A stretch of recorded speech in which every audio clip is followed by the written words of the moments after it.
Hello students, welcome to Global Online. This is Ankita Sood. Himachal Pradesh state eligibility test 2023 में paper one preparation में already हम methods of teaching discuss कर चुके थे, जो कि बहुत ही एक इंटरेस्टिंग टॉपिक है। उसी टॉपिक में आगे कुछ और मेथड्स भी हैं जो कि एग्जाम के लिए भी इम्पोर्टेंट है, उनको आज के सेशन में हम कवर करेंगे। इस वीडियो में से भी, इस सेशन में से भी as it is questions exam में आ सकते हैं, तो आप सभी स्टूडेंट्स हर एक टॉपिक को ध्यान से सुनिएगा। कोई भी डाउट हो तो कमेंट करके मुझे बता सकते हो। इस एग्जाम को क्वालिफाई करने के लिए पेपर वन पर ज़्यादा ध्यान दीजिएगा, क्योंकि 100 में से आप इसमें आसानी से 80 प्लस स्कोर करके अपना सिलेक्शन पक्का कर सकते हो। सो पेपर वन प्रिपरेशन के लिए कंप्लीट कोर्स हमने लॉन्च किया है, जिसमें फुल सिलेबस वीडियो लेक्चर्स हम आपको देंगे। हिंदी इंग्लिश दोनों लैंग्वेजेस में कोर्स अवेलेबल है। एग्जामिनेशन से पहले आपका पूरा सिलेबस कवर करवाने की मैं आज आपको 100% श्योरिटी देती हूँ। फुल सिलेबस नोट्स हैं, फुल सिलेबस मॉक टेस्ट आपको मिल जाएंगे, जिसमें से as it is question exam में पूछे जा सकते हैं। ये वीडियो लेक्चर्स में भी पहले आपके थ्योरी कॉन्सेप्ट्स क्लियर करवाए जाएंगे, जो कि बहुत ही इजी लैंग्वेज में होंगे। ट्रिक्स के साथ आपको याद करवाई जाएंगी चीजें। साथ ही वीकेंड पे आपके लिए मॉक टेस्ट और एमसीक्यू सीरीज भी लाई जाएगी, ताकि जो पूरा वीक आपने पढ़ा है उससे बहुत अच्छे से आपकी रिवीजन हो जाए। 2000 प्लस एमसीक्यू क्वेश्चन बैंक में हम आपको देते हैं previous year questions, most repeated questions और एक्सप्लेनेशन के साथ। यहाँ पर सारे क्वेश्चंस आपको मिल जाएंगे एंड इसमें से भी as it is questions exam में पूछे जाते हैं। इसके लिए आपको सिर्फ एक ही बार फीस देनी है, 2000 रुपए। जब तक आपका एग्जाम क्वालिफाई नहीं हो जाता, तब तक आप इसका फायदा उठा सकते हो। फ्री वीडियोस के एक्सेस के लिए ग्लोबल ऑनलाइन ऐप को डाउनलोड कीजिए। स्टोर सेक्शन पर सर्च बार में आपको कोर्स का नाम लिखना है। इस कोर्स के अच्छे से आप लोग ओवरव्यू को जरूर पढ़िएगा। इसकी ड्यूरेशन 6 मंथ्स है। कंटेंट पर क्लिक करने के बाद आपके सामने मेरे सेपरेट सेशंस आ जाएंगे। इसमें अभी 150 से ज़्यादा सेशंस आपको मिलते हैं एंड मैं आपको श्योरिटी देती हूँ कि इन लेक्चर्स के अलावा आपको कुछ भी कहीं से भी पढ़ने की ज़रूरत नहीं है। आपको यहाँ पर फुल सिलेबस मॉक टेस्ट मिल जाएंगे दोनों लैंग्वेजेस में। फ्री डेमो वीडियोस अलग-अलग एजुकेटर्स की आपको मिल जाएगी। 2000 एमसीक्यू पीडीएफ है, हिंदी एंड इंग्लिश दोनों लैंग्वेजेस में। यूनिट वाइज फोल्डर्स हैं, जहाँ पर आपको थ्योरी लेक्चर्स अलग हैं, एमसीक्यू सेशंस आपको अलग मिल जाएँगे, मॉक टेस्ट हैं और इवैल्यूएशन टेस्ट है, जो कि एग्ज़ाम को क्वालीफाई करने के लिए काफ़ी है।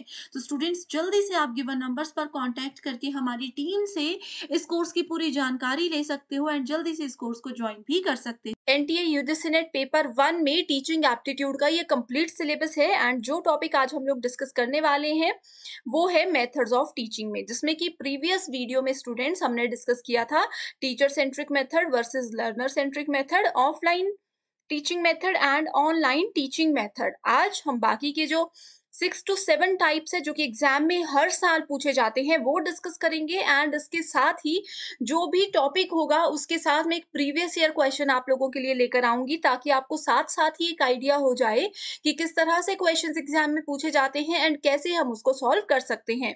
तो जो भी कॉन्सेप्ट्स मैं बताऊंगी उनको अच्छे से समझिएगा। मैं आपको गारंटी देती हूँ कि ये क्वेश्चंस आप लोग बहुत इजीली खुद से सॉल्व कर सकते हो। आते हैं अपने टॉपिक पे।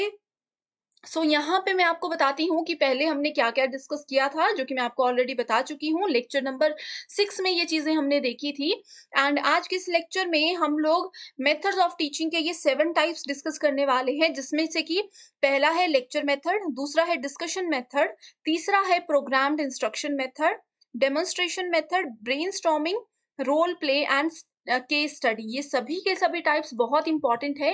एग्जाम में हर साल इससे क्वेश्चन पूछे जाते हैं। तो शुरू करेंगे लेक्चर मेथड से। अब लेक्चर मेथड जो है ये सबसे पुराना, ये ट्रेडिशनल मेथड है टीचिंग का। इस मेथड में क्या होता है, टीचर है एंड ये क्लासरूम है। टीचर आएंगे एंड क्लास में जितने भी बच्चे हैं सबको लेक्चर देंगे, जो भी टॉपिक बुक में लिखा हुआ है वो पढ़ाएंगे और थोड़ी सी वो बोर्ड, ब्लैक बोर्ड जो लिखा रहता है वहां पे, उसकी हेल्प लेंगे एंड टॉपिक अपना कंप्लीट करवाएंगे, चैप्टर अपना कंप्लीट करवाएंगे। That's it. तो लेक्चर मेथड जो है, आप इसको इतना याद रख लीजिए कि ये होता है हमारा टीचर सेंट्रिक मेथड। ठीक है। अब टीचर सेंट्रिक मेथड क्या होता है, ये लेक्चर नंबर 6 में हमने डिस्कस किया था। अगर आपने देखा है लेक्चर तो बहुत इजीली आपको इसका मीनिंग भी समझ आ चुका होगा। Lecture method is a formal और semi formal discourse in which the instructor presents a series of events, facts and principles, explore a problem or explains a relationship। यहाँ पे आप इसकी हिंदी एक्सप्लेनेशन भी देख सकते हो कि कोई भी घटना है, कोई भी फैक्ट है, कोई भी टॉपिक है, बस टीचर क्लास में आएंगे एज इट इज वो चीज स्टूडेंट्स को बताएंगे और क्लास से चले जाएंगे। इसमें किसी भी तरह का फीडबैक नहीं होता, स्टूडेंट्स को क्या लग रहा है, स्टूडेंट्स को इंटरेस्ट है कि नहीं, ये सब चीजें इसमें इन्वॉल्व नहीं होती हैं। ठीक है, लेक्चर मेथड के कुछ बेनिफिट्स भी हैं। पहला बेनिफिट ये है कि अगर क्लास बहुत बड़ी है तो वहां पे सबसे अच्छा काम यही करता है। अब मान लीजिए कि 100 स्टूडेंट्स की क्लास है तो वहां पे लेक्चर मेथड ही काम करता है। वहां पे अगर हम सोचें कि छोटे लेवल पे हम सब बच्चों को प्रैक्टिकल करके चीजें बताएंगे तो वो पॉसिबल नहीं होती। सो ऐसी जगह जहां पे नंबर ऑफ स्टूडेंट्स बहुत ज़्यादा है, नंबर ऑफ ऑडियंस बहुत ज़्यादा है, वहाँ पे हम लेक्चर मेथड यूज़ करते हैं। ये क्वेश्चन एग्ज़ाम में एक बार आ चुका है, तो इसको आप लोग नोट कर लीजिएगा। दूसरा है, it creates new ideas. Lecture method में नए आइडियाज़ जनरेट होते हैं क्योंकि बहुत सारे बच्चे हैं। कई बार हो सकता है कि कोई टीचर लेक्चर दे रहे हैं, आप जैसे जब भी प्रोफेसर बनोगे आप लेक्चर दे रहे हो, कोई स्टूडेंट सामने से कोई क्वेरी कर दे, तो न्यू आइडियाज़ जनरेट हो सकते हैं। A teacher is experienced and has mastery of the subject, explains all the points and can answer all the questions raised by students. तो लेक्चर मेथड में यही होता है कि टीचर जो है उनकी अपने सब्जेक्ट में मास्टरी होना ज़रूरी है, ताकि कोई स्टूडेंट कोई भी क्वेश्चन रेज़ करे तो टीचर उसका आंसर दे सके एंड हर एक पॉइंट को डिटेल में एक्सप्लेन कर सके। नेक्स्ट इसमें बोला गया है, students can ask if they need any clarification. तो स्टूडेंट्स पूछ सकते हैं, यानी कि इसमें थोड़े बहुत लेवल पे फीडबैक भी होता है। Learn through listening. अब लेक्चर क्या होता है, लेक्चर में जैसे मैं अभी आप लोगों को मैं ये बोल सकती हूँ कि ऑनलाइन लेक्चर है, क्योंकि मैं सिर्फ बोल रही हूँ, आप लोग अपने घर में सुन रहे हो। ठीक है, सो इसमें क्या होता है, लिसनिंग, आप मुझे सिर्फ ध्यान से सुन रहे हो, स्क्रीन पर जो सामने लिखा है उन पॉइंट्स को नोट कर रहे हो, तो यहीं से आप लोग चीजों को सीख सकते हो। A teacher explains all the points, students give there input, teacher discuss the whole topic in class in easy language, students can easily understand the topic। so यहाँ पे मेजर पॉइंट यहाँ पे ये होता है कि ये एक टीचर की रिस्पॉन्सिबिलिटी होती है कि वो कोई भी टॉपिक अगर लेते हैं तो उसको एक ईजी लैंग्वेज में बताएं, ताकि स्टूडेंट इजीली उन चीज़ों को समझ सके, फिर चाहे टॉपिक जितना भी डिफिकल्ट हो, वो लेक्चर मेथड में यूजफुल रहता है। ठीक है, यहाँ पे मैं बता चुकी हूँ कि लार्ज नंबर ऑफ ऑडियंस अगर है तो वहाँ पे यूजफुल रहता है। A teacher provides all knowledge related to the topic. अब जैसे आज हम लोग मेथड्स ऑफ टीचिंग कर रहे हैं, ठीक है, तो इससे रिलेटेड कोई भी जो ये जो टॉपिक है इससे रिलेटेड कोई भी क्वेरी है, जितनी भी इसकी डिटेल्स हैं, जितनी भी इसकी एडवांटेजेस एंड डिसएडवांटेजेस है, वो सारी की सारी मैं आज आप लोगों की क्लियर करने वाली हूँ। ठीक है, तो पहले मैं थ्योरी करवाऊंगी, फिर प्रीवियस ईयर क्वेश्चंस करवाऊंगी। तो वही है कि टीचर जो है नॉलेज प्रोवाइड करवाते हैं किसी उस पर्टिकुलर टॉपिक को लेकर के। ये सब चीजें आती हैं लेक्चर मेथड में, यहाँ पे आप इसको हिंदी में भी देख सकते हो। सो आई होप लेक्चर मेथड बिल्कुल क्लियर है आप लोगों का। इसको हम ट्रेडिशनल मेथड बोलते हैं, जिसमें चॉक एंड टॉक यूज होता है। चॉक के थ्रू बोलते बोलते टीचर चीजें समझाते हैं, इसमें कोई इंटरनेट, कोई कंप्यूटर, कोई स्मार्ट बोर्ड्स, ये सब चीजें यूज नहीं की जाती। अब ये जो क्वेश्चन है स्टूडेंट से मैं बता दूं कि 2015 यूजीसी नेट एग्जामिनेशन में एज इट इज पूछा गया था। इसमें बोला गया है, which of the following statement is not correct. Lecture method can develop reasoning. क्या लेक्चर मेथड से हम रीजनिंग को डेवलप कर सकते हैं? Lecture method can develop knowledge, इससे हम अपना ज्ञान बढ़ा सकते हैं, चाहे टीचर हो चाहे स्टूडेंट हो। Lecture method is one way process, यानी कि वन वे प्रोसेस का मतलब क्या होता है, जैसे टीचर है स्टूडेंट है, सिर्फ टीचर बोले जा रहे हैं, स्टूडेंट कोई फीडबैक नहीं दे रहे, स्टूडेंट्स की ज्यादा इन्वॉल्वमेंट नहीं है, तो ये है वन वे प्रोसेस। अगर स्टूडेंट्स की भी पूरी इन्वॉल्वमेंट रहती, जैसे कि डिस्कशन मेथड में होता है जनरली, तो वो होता है टू वे मेथड। ये है वन वे प्रोसेस या वन वे मेथड। ठीक है, नेक्स्ट है during lecture. Lecture method students are passive. तो स्टूडेंट्स इस मेथड में बिल्कुल पैसिव रोल प्ले करते हैं, बस वो बैठ के सुन रहे हैं चीजों को। तो कौन से स्टेटमेंट नॉट करेक्ट, यानी कि इनकरेक्ट कौन से स्टेटमेंट है, बहुत इजी क्वेश्चन है, दैट इज ऑप्शन नंबर 1। ठीक है, सो अच्छे से आई होप इसको आप समझ गए हो। एंड इसका आंसर अगर आपने मुझसे पहले और ठीक आंसर दिया है तो मुझे कमेंट जरूर कीजिएगा। यहाँ पे आगे भी मैं आपको प्रीवियस ईयर क्वेश्चंस लेकर आने वाली हूँ। अब करते हैं दूसरे मेथड की बात, जो कि है discussion method. So it is a method in which group discussion techniques are used to reach instructional objective. अब डिस्कशन मेथड में क्या होता है, ग्रुप्स बना दिए जाते हैं स्टूडेंट्स के। इस तरह से स्टूडेंट्स के 4 ग्रुप्स बना दिए गए हैं एंड टीचर क्या करेंगे, उनको एक पर्टिकुलर टॉपिक दे देंगे जिस पे कि वो लोग डिस्कशन करेंगे, राइट? सो इंस्ट्रक्शनल ऑब्जेक्टिव यानी कि कोई प्रॉब्लम है जिसका सॉल्यूशन हमने ढूँढना है। तो यहाँ पे बच्चों के पॉइंट ऑफ व्यू देखेंगे एंड लास्ट में एक टीचर जो है वो कंक्लूड करेंगे कि कौन से ग्रुप के पॉइंट्स जो हैं, कौन से ग्रुप की डिस्कशन जो है वो बिल्कुल करेक्ट थी। Students listen to others opinions and express their opinions. I hope आप यहाँ से समझ रहे हो, बहुत ईज़ी है ये, हिंदी में भी आप देख सकते हो कि एक ग्रुप के छात्र क्या करेंगे, दूसरे ग्रुप के छात्रों के जो भी पॉइंट्स है किसी, जैसे कि मान लीजिए उन्होंने पॉलिटिक्स को लेकर के कुछ बात चल रही है, ठीक है? ए वाले पहले बी वालों के पॉइंट ऑफ व्यू सुनेंगे, उसके बाद बी वाले ए वालों के पॉइंट सुनेंगे कि अच्छा वो क्या कहना चाहते हैं। उसके बाद यहाँ पे डिस्कशन स्टार्ट होगी, वो एक-दूसरे पे पॉइंट्स रेज़ करेंगे, ये सब प्रोसेस रहता है इसमें। नेक्स्ट है discuss with teachers the points that were missed during the discussion. So discussion method में टीचर्स की ये रिस्पॉन्सिबिलिटी होती है कि अगर कोई इंपॉर्टेंट पॉइंट उस चीज को लेकर के मिस हो चुके हैं तो वो उस डिस्कशन के एंड में या डिस्कशन के दौरान वो चीजें स्टूडेंट्स को जरूर बताएं। नेक्स्ट है students can learn on their own, find out की पॉइंट्स। तो अगर इस ग्रुप में मान लीजिए कोई एक स्टूडेंट ऐसा है जिसको नहीं पता, जिस टॉपिक पे डिस्कशन हो रही है उसके बारे में कुछ भी नहीं पता, तो यहाँ पे उनका नॉलेज बढ़ेगा, वो ध्यान से सुनेंगे एंड हो सकता है कि डिस्कशन करते-करते उनके खुद के दिमाग में कुछ आइडियाज़, कुछ की पॉइंट्स जनरेट हो जाएँ जो कि एक्चुअल में उनको बहुत हेल्प कर सकते हैं। Students exchange their ideas. Students get point of view of all and not only those who speak, who always speak. सबके पॉइंट ऑफ व्यूज यहाँ पे देखे जाते हैं कि ये हमारी टीम वाले सही बोल रहे हैं, दूसरी टीम वाले क्या बोल रहे हैं, क्या ये सच है या नहीं है। तो इस तरह से बहुत ज्यादा नॉलेज जो है वो शेयर हो सकता है इस डिस्कशन की हेल्प से। After discussion when students give their presentation the teacher correct their mistakes. So यहाँ पे टीचर क्या करते हैं, तो बच्चों को ऑब्जर्व करते हैं, कुछ इंपॉर्टेंट पॉइंट्स मिस हो गए हैं वो भी उनको हाईलाइट करके बताते हैं, लास्ट में कंक्लूड भी करते हैं। लेकिन साथ में डिस्कशन के दौरान अगर किसी टीम का कोई स्टूडेंट कुछ इनकरेक्ट, कुछ गलत इंफॉर्मेशन शेयर कर देते हैं तो टीचर वहां पे उनको रोक करके समझा भी सकते हैं। Students can make their own notes, the learning is more effective in this case. ये वाली जो स्टेटमेंट है ये एग्जाम में पूछी गई थी, पहले भी 4-5 ऑप्शंस गिवन थे एंड वहां पे पूछा गया था कि बेस्ट जो डिस्कशन मेथड है वो क्या है। तो वो sorry best teaching learning method process कौन सा है, तो वो था discussion method. They don't have to rely on rote learning. Rote learning का मतलब होता है रट्टा मारना। आप लोगों को पता होगा रट्टा कैसे मारा जाता है ना? बस पढ़ रहे हैं, एक दिन चीज़ याद रहेगी, अगले दिन भूल जाएँगे।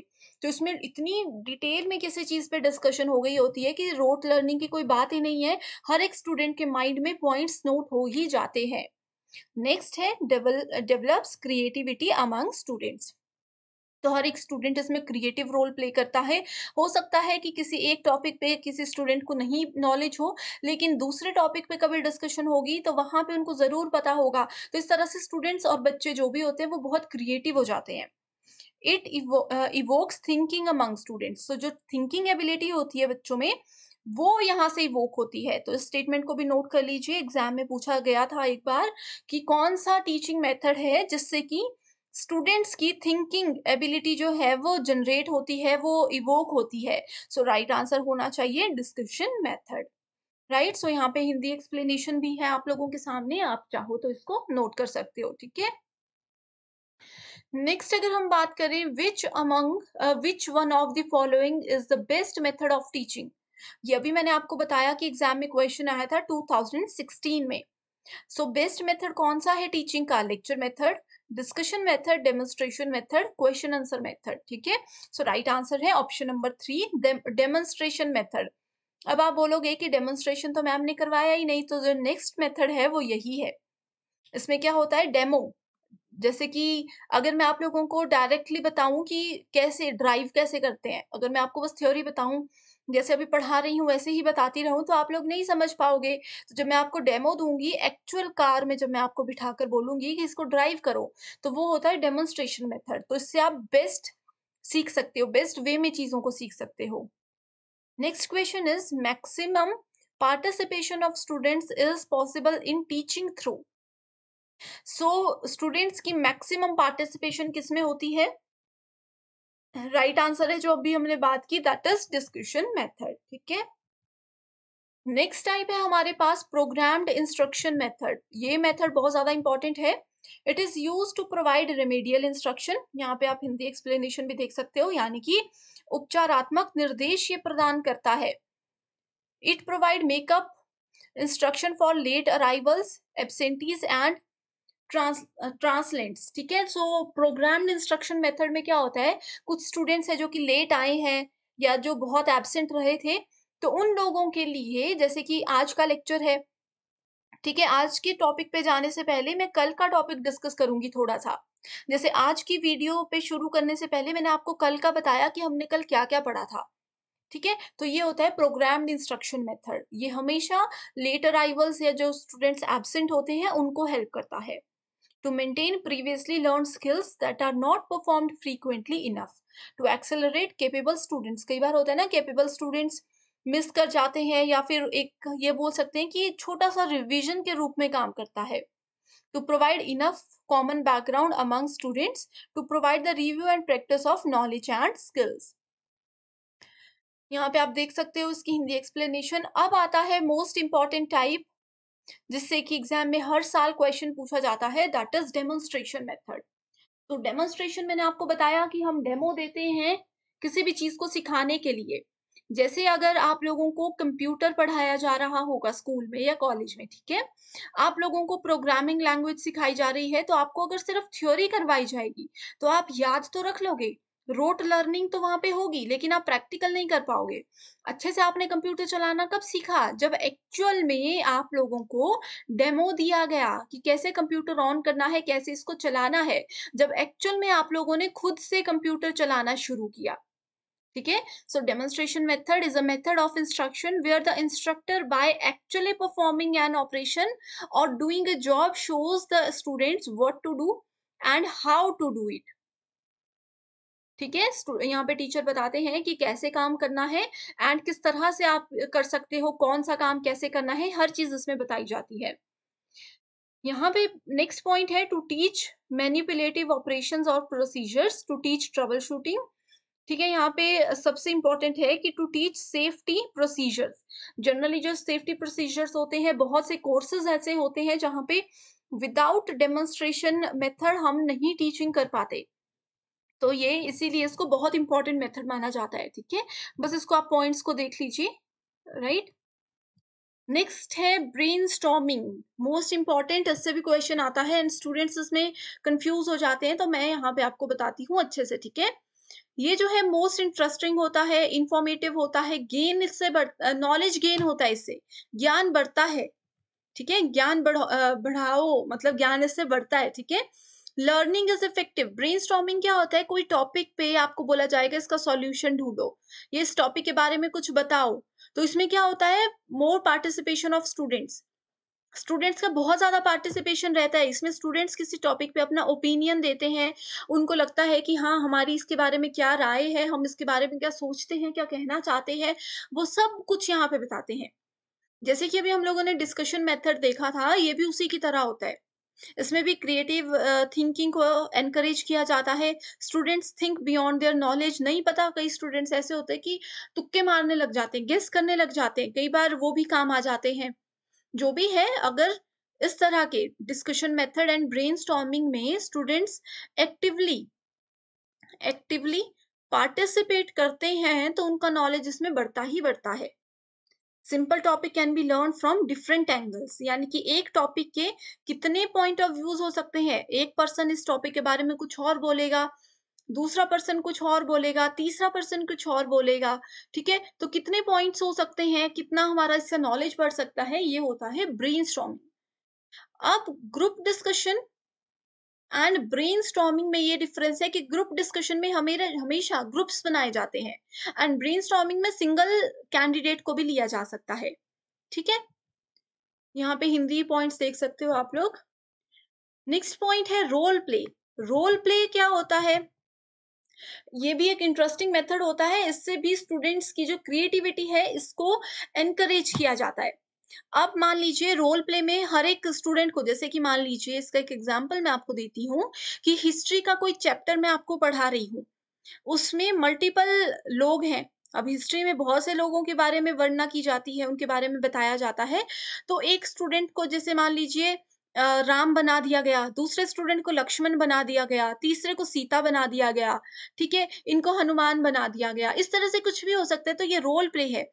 इस तरह से क्या होगा कि बच्चे बहुत इंटरेस्ट के साथ देखेंगे और उनको याद रहेगा कि अच्छा राम थे, राम की जो धर्मपत्नी थी उनका नाम सीता था, उनके भाई का नाम लक्ष्मण था। तो इस तरह से उनको चीज़ें याद रह जाती हैं। तो ये फ़ायदा होता है रोल प्ले का कि एक्टिवली स्टूडेंट्स इसमें पार्टिसिपेट भी करते हैं एंड वो एक्चुअल में एन्जॉय करते-करते बहुत सी चीज़ें सीख जाते हैं। जनरली ये चीज़ें छोटे बच्चों को सिखाई जाती हैं। जैसे कि छोटे बच्चों को अगर हमें बताना है कि हम क्रिसमस क्यों मनाते हैं, तो वो रोल प्ले के साथ बताया जाएगा। उनको सेंटा बना कर के बुलाया जाता है, स्कूल्स में आपने आजकल देखा होगा। तो रोल प्लेज़ होंगे, तो इंटरेस्ट होगा तो नॉलेज अच्छे से जाएगा। नेक्स्ट है case study. So case study क्या होता है? इसमें किसी एक कोई भी एक टॉपिक है, वो क्लास में बता दिया जाता है स्टूडेंट्स को। ठीक है? एंड देन क्या बोला जाता है स्टूडेंट्स को कि इस टॉपिक पर आप लोग सर्च करके आइए। उन लोगों को कुछ समय दे दिया जाएगा, 1 दिन, 2 दिन, 3 दिन कुछ भी, एंड बोला जाएगा कि इसके बारे में सर्च करके लाइए। चाहे वो गूगल से करें, चाहे घर पे किसी को पूछें या फिर वो अपनी किसी बुक से देखें, वो उनकी चॉइस है। बस केस स्टडी में ये रहता है, खुद से बच्चों ने स्टडी करना है। इसमें भी एक्टिव पार्टिसिपेशन होती है स्टूडेंट्स की एंड वो क्योंकि खुद से सर्च करते हैं या घर पे पूछते हैं, तो वो अच्छे से सुनते हैं चीज़ों को। ये छोटी-छोटी सी चीज़ें होती हैं जो कि ह्यूमन साइकोलॉजी पे डिपेंड करती हैं, तो वो अच्छे से सुनते हैं एंड उनको वो चीज़ें हमेशा याद रह जाती हैं। ठीक है? अब यहाँ पे teacher focus strategy, mixed strategy और स्टूडेंट फ़ोकस स्ट्रैटेजीज़ हैं। इसको आपने बस इतना याद रखना है कि अगर लार्ज ग्रुप है तो हम लेक्चर, टीम टीचिंग और टीवी वीडियो प्रेज़ेंटेशन यूज़ करते हैं। स्मॉल ग्रुप है तो group discussion, seminar, panel discussion ये यहाँ पे जो कुछ भी है, ये सब हम करते हैं। एग्ज़ाम में क्वेश्चन इस तरह से पूछा जा सकता है कि अगर हमें क्लास में रोल प्ले करवाना है, ठीक है? तो क्या कंडीशन होनी चाहिए? तो कंडीशन ये होनी चाहिए कि अगर स्मॉल ग्रुप है, तो हम रोल प्ले करवा सकते हैं, अगर लार्ज ग्रुप है, तो हम रोल प्ले नहीं करवा सकते। तो आपने ये याद रखना है। इंडिविजुअल स्टूडेंट को अगर हमने पढ़ाना है, एग्ज़ाम में ये पूछा गया था एक बार कि अगर इंडिविजुअल यानी कि सिर्फ़ एक स्टूडेंट को अगर हम पढ़ाना चाहते हैं, तो क्या हम टीम टीचिंग कर सकते हैं? टीम टीचिंग का मतलब होता है 2-3 टीचर एक साथ क्लास में आकर के क्लास को पढ़ाएँगे। तो इंडिविजुअल मेथड में हम लोग कभी भी टीम टीचिंग नहीं कर सकते क्योंकि एक बच्चे को पढ़ाना है तो एक टीचर काफ़ी है। ठीक है? तो यहाँ पे आप देख सकते हो जो भी पॉइंट्स हैं इनको नोट कर लीजिए। अब एक क्वेश्चन है इसमें पूछा गया है which among the following gives more freedom to the learner to interact. So एक लर्नर को इंटरैक्ट होने में यानी कि दूसरे से बातचीत करने में, डेटा शेयर करने में ज़्यादा फ्रीडम मिलती है। किस मेथड में? Use of film, small group discussion, lecture by experts, viewing countrywide classroom program on TV. यानी कि पूरे कंट्री लेवल पे हम टीवी में कोई क्लासरूम अटेंड कर रहे हैं, जैसे न्यूज़ हम सुनते हैं, किसी एक्सपर्ट का लेक्चर। सेकंड ऑप्शन में बोला गया है ग्रुप डिस्कशन या फिर फिल्म यूज़ करके। सो राइट आंसर है option number 2 that is small group discussion. इसमें क्या होता है स्टूडेंट्स की यानी कि लर्नर्स की ज़्यादा इंटरेक्शन होती है, वो ज़्यादा किसी भी चीज़ में पार्टिसिपेट कर सकते हैं। सो आई होप आज की ये वीडियो आपको पसंद आई है। So thank you so much for watching this video and